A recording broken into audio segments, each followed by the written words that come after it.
Access to English. Open Road by Michael Coles and Basil Lord. Copyright Oxford University Press, 1978.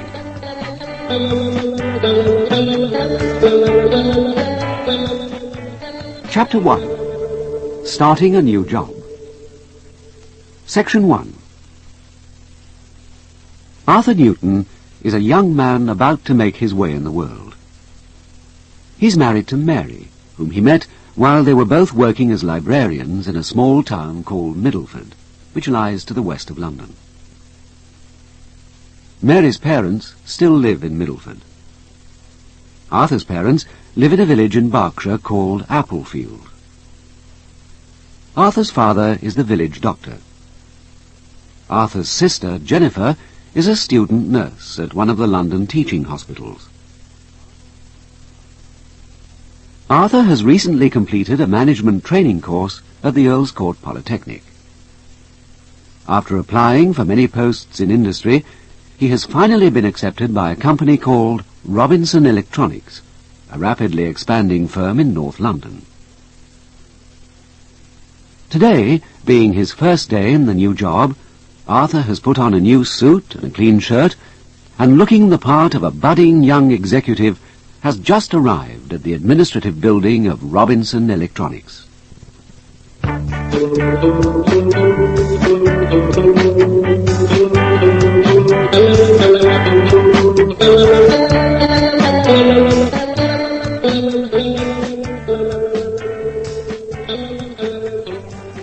Good morning, sir. Can I help you? Well, I'm just starting here, as a matter of fact. I was told to report to Mr. Drysdale. Oh, yes. You're Mr. Newton, aren't you? Yes. Mr. Drysdale's office is one floor up. It's room 107. Would you like me to take you up, or do you think you could find your own way? I think I can manage, thanks. Do I go up those stairs over there? Yes, that's right. Just go up one flight and then turn right. It's about the fourth door on the left. Thanks.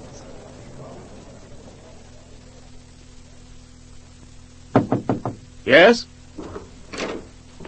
Oh, good morning. I'm Arthur Newton. Ah, yes. Do come in. Thank you. Sit yourself down. Oh, thanks.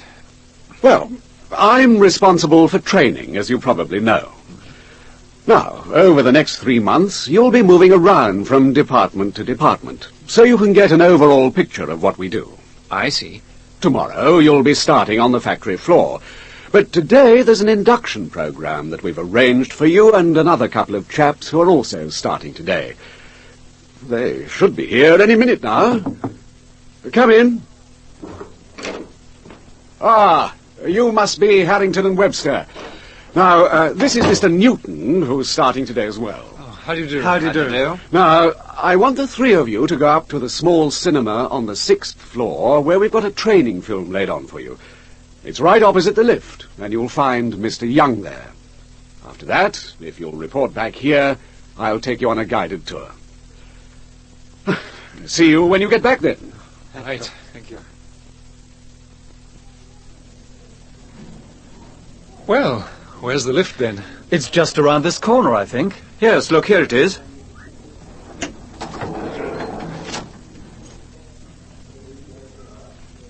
Sixth floor, wasn't it? That's right. Are you two straight from college? Well, I am. Here, what's happened to the lift? Do you know, I do believe we're stuck. Press that button at the top. No, nothing's happening. You're right. Well, it looks as if we're going to be late for the film.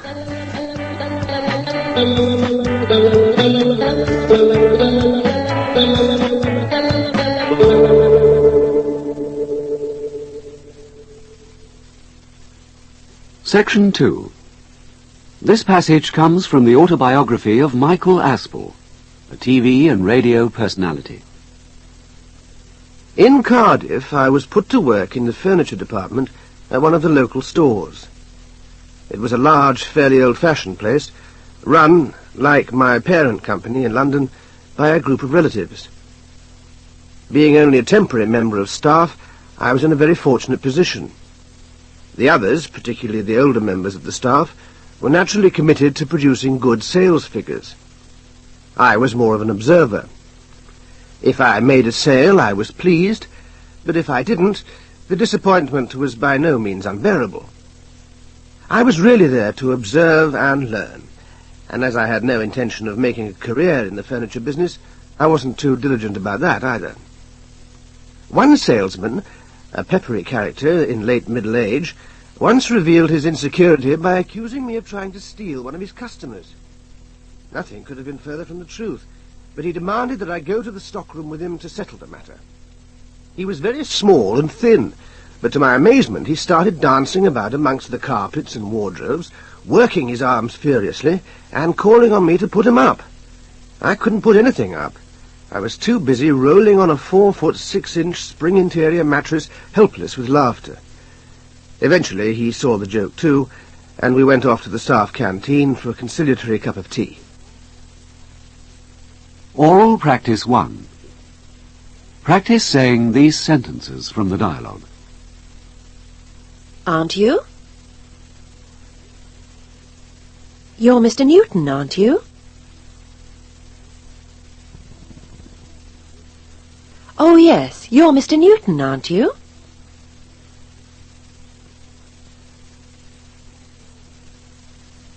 Find your own way. Do you think you could find your own way?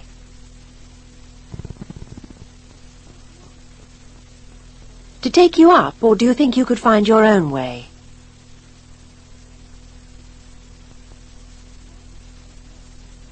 Would you like me to take you up, or do you think you could find your own way?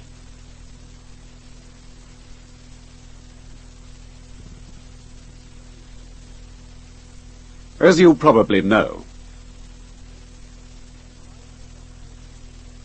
Well, I'm responsible for training, as you probably know.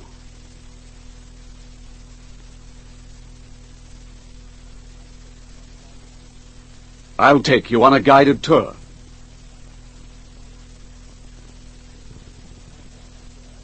If you'll report back here, I'll take you on a guided tour.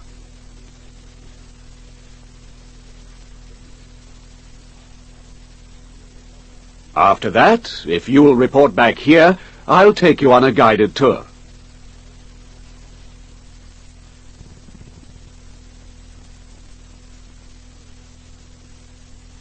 Late for the film?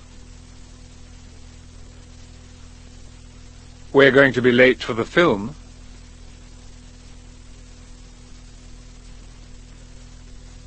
It looks as if we're going to be late for the film.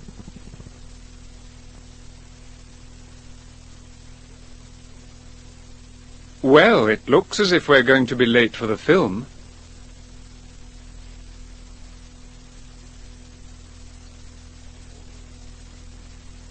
Oral Practice 2.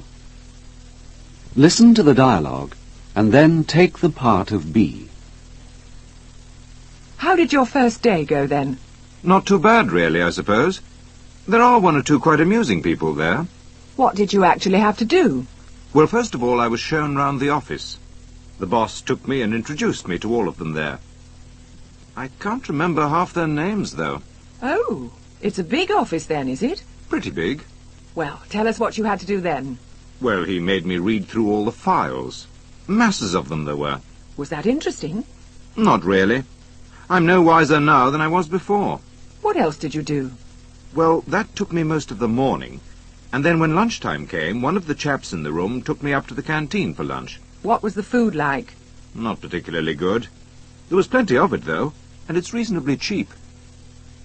Now wind the tape back to the beginning of this dialogue, and this time speak at the same time as B. Now here's the dialogue again, and this time you take the part of B. How did your first day go then?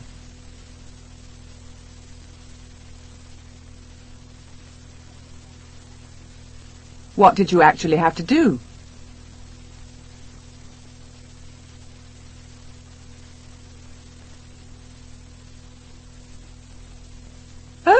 It's a big office then, is it? Well, tell us what you had to do then.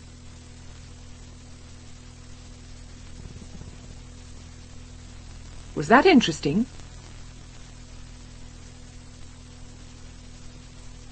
What else did you do?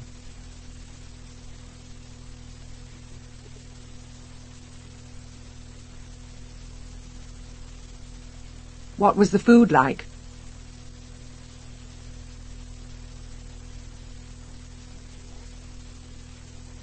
Oral Practice 3.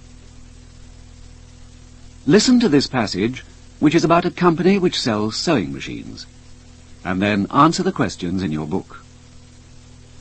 Jim Stanford opened the door of the boardroom, and we went in.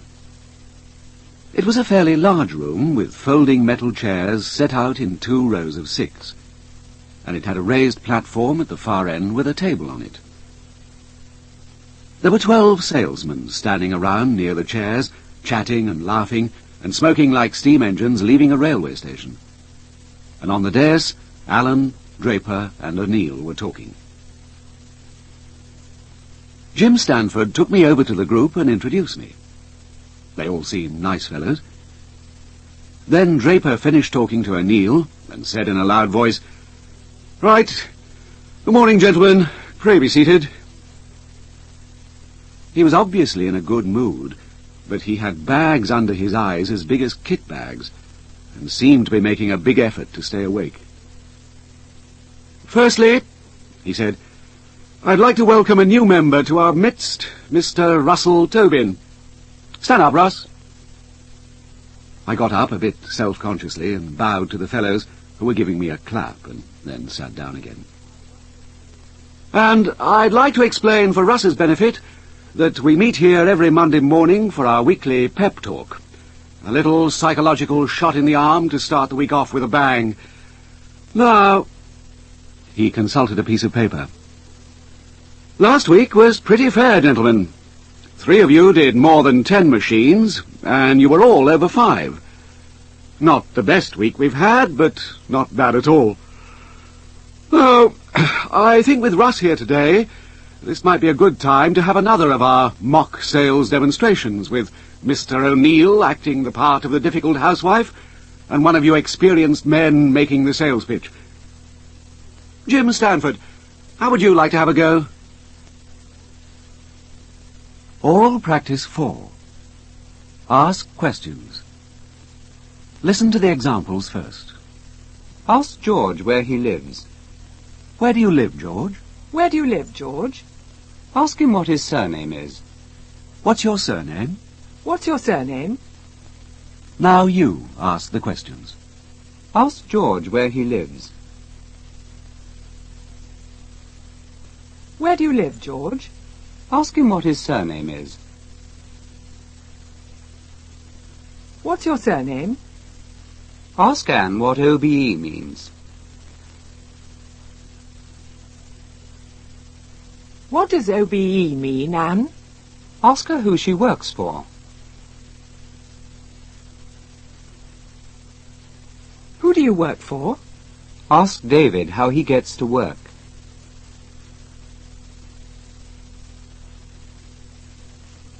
How do you get to work, David? Ask him what time he gets up.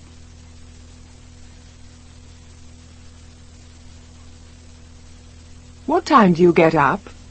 Ask him what time his brother gets up.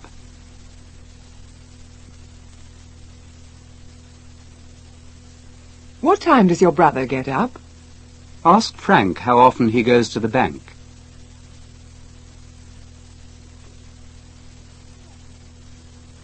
How often do you go to the bank, Frank? Ask him where he buys his cigarettes.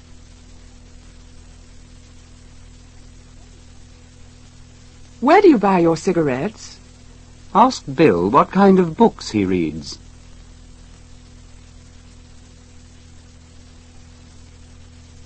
What kind of books do you read, Bill? Ask Paula what colour her mother's eyes are.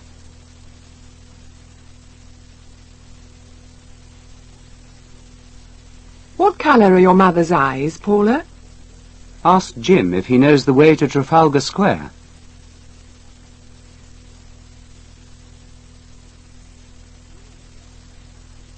know the way to Trafalgar Square, Jim? That's the end of Oral Practice 4. Oral Practice 5. More questions. Listen to the examples first. Ask Sally what she said. What did you say, Sally? What did you say, Sally? Ask her where she went for her holidays. Where did you go for your holidays? Where did you go for your holidays? Now you ask the questions. Ask Sally what she said. What did you say, Sally? Ask her where she went for her holidays. Where did you go for your holidays? Ask her how she liked the film. How did you like the film? Ask Anne where she bought her new dress.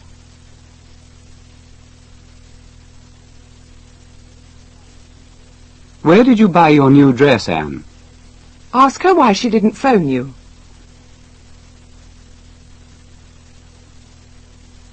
Why didn't you phone me? Ask Alan who he went out with last night.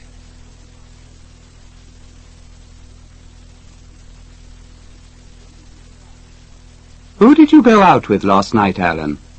Ask Arthur when he left school.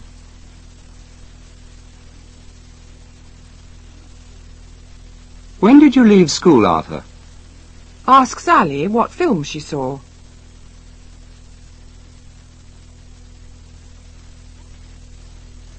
What film did you see, Sally? Ask her how much she paid for her shoes.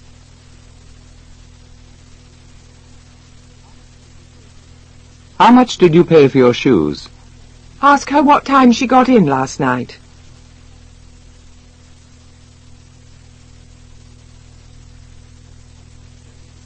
What time did you get in last night? Ask Sarah who telephoned her last night.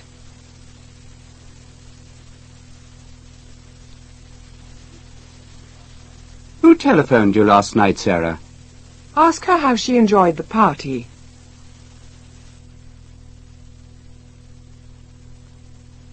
How did you enjoy the party? That's the end of Oral Practice 5. Oral Practice 6. In this drill, you don't know the answers to the questions you're asked. Listen to the examples. Where does Mary live? I'm afraid I don't know where Mary lives. I'm afraid I don't know where Mary lives. What did George say? I'm afraid I don't know what George said. I'm afraid I don't know what George said. Now, you go on in the same way. Where does Mary live? I'm afraid I don't know where Mary lives. What did George say? I'm afraid I don't know what George said. What does pragmatism mean?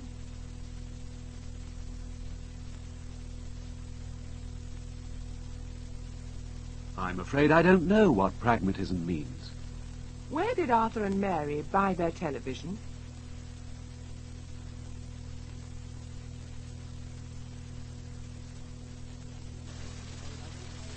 I'm afraid I don't know where Arthur and Mary bought their television. What time does the next bus go?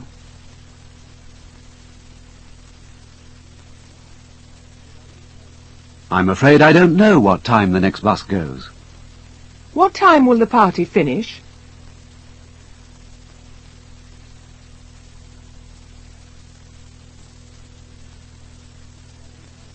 I'm afraid I don't know what time the party will finish.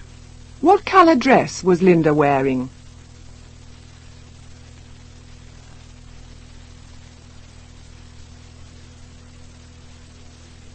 I'm afraid I don't know what colour dress Linda was wearing. How much will a 5-bedroomed house cost?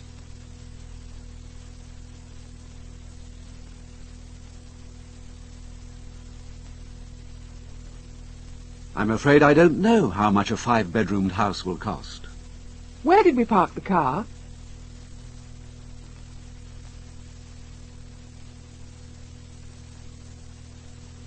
I'm afraid I don't know where we parked the car. Why did Bob say that?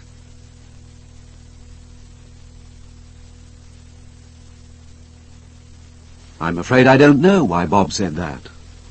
What will the weather be like tomorrow?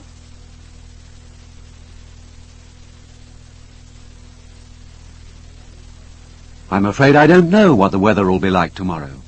Whose umbrella is that?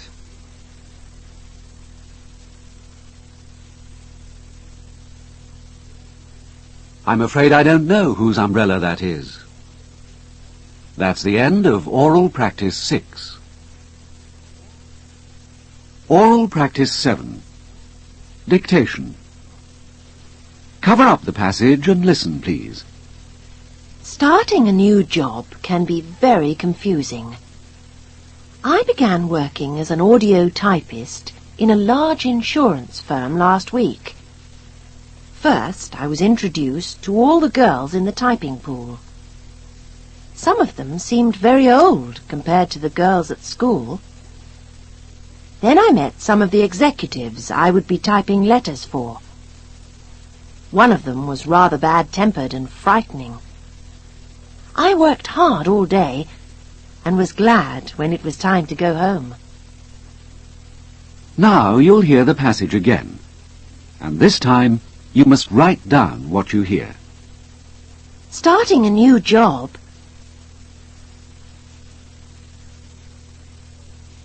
can be very confusing.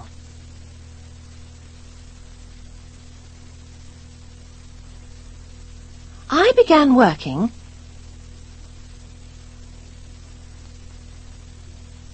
as an audio typist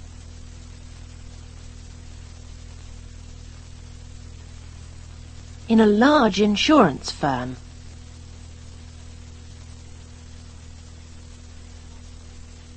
Last week.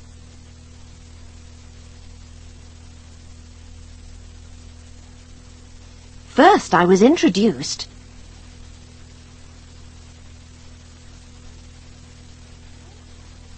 to all the girls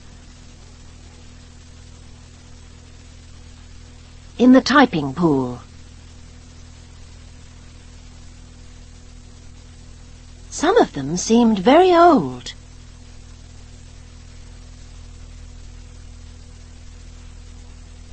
Compared to the girls at school.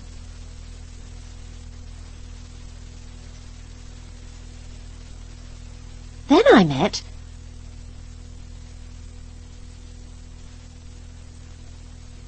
some of the executives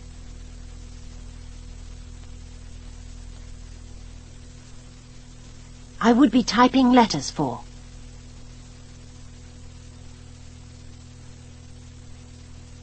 One of them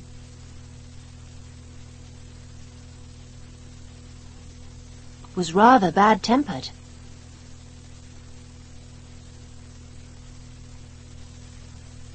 And frightening.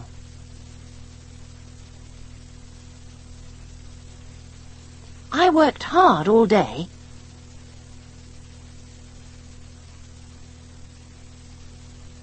and was glad when it was time to go home.